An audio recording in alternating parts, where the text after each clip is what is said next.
এপার ওপার বাংলা রান্নাঘরে আজকে হয়েছে মিন্ট চাটনি। পুদিনা পাতা আর ধনিয়া পাতাকে ভালো করে ধুয়ে নিলাম।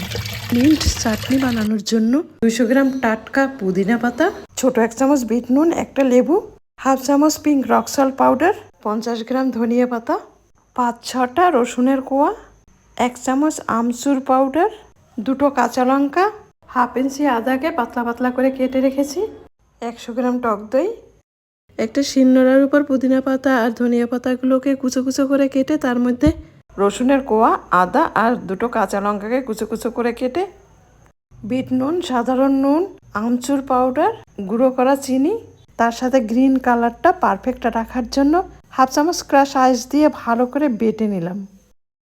আমি বাটাটা বেশি পছন্দ করি তাই বেটে নিলাম। আপনারা মিক্সচার মেশিনে ব্লেন্ড করে নিতে পারেন। বাটাটা একটু এইরকম মিহি হতে হবে। সব পাতাগুলোকে একইভাবে বেটে নিলাম।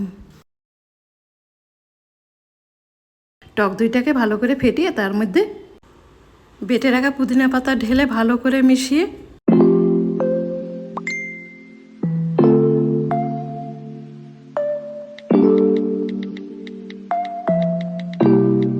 মিন্ট চাটনির উপর ছড়িয়ে দিলাম একটু লেবুর রস।